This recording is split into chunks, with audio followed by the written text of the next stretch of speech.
आज की जीवन दर्शन यात्रा की बातचीत में आपका स्वागत है। आज हम मन के विषय पर बातचीत करते हैं।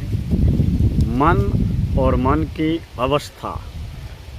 मन ही हमारे जीवन का निर्माण करता है, मन ही हमारे कर्म का निर्माण करता है और मन ही कर्म और कर्म फल का निर्माण करता है। यानी कि किसी भी कर्म को करने की प्रेरणा शक्ति की जो उत्पत्ति होती है वह मन से ही होती है। वह कार्य किसी भी तरीके का हो, भले ही सकारात्मक हो या नकारात्मक हो, मन हमेशा अलग अलग अवस्थाओं से गुजरता है। मन अर्थात विचार, मन अर्थात विकार, विचार और विकार की प्रक्रिया ही मन है। किसी भी विचार का जन्म होता है तो वह विचार मात्र विचार होता है और विचार हमेशा सूक्ष्म तल पर रहता है और जीता है।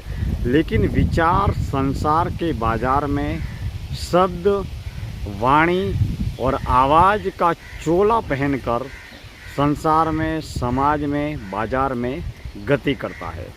जब तक कोई भी विचार वाणी के माध्यम से, शब्द के माध्यम से, आवाज़ के माध्यम से वह गति नहीं करता है, तब तक वह विचार मात्र एक सूक्ष्म अवस्था में ही होता है। जो विचार वाणी, शब्द, आवाज़ के प्रारूप को ग्रहण कर लेता है, उसके माध्यम से ही क्रिया या प्रतिक्रिया का जन्म होता है। लेकिन दोस्तों, आज हम इस विषय पर अध्ययन करते हैं या बातचीत करते हैं। आज की जीवन दर्शन यात्रा में उस विषय पर बातचीत करते हैं कि हमारे मन की दो अवस्था है। पहली है अंतर्मुखी और दूसरी है बहिर्मुखी। बहिर्मुखी अवस्था में मन हमेशा बाहरी घर, परिवार, समाज, संसार, देश, दुनिया, दुकानदारी, तमाम तरीके के मन के विचार बाहरी बाजार में व्यतीत होते हैं। जैसे घर, परिवार, समाज, संसार के तमाम तरीके के कार्य करने के लिए किसी भी व्यक्ति को, किसी भी साधक को या ईश्वर के उपासक को बाहरी बहिर्मुखी बनना पड़ता है।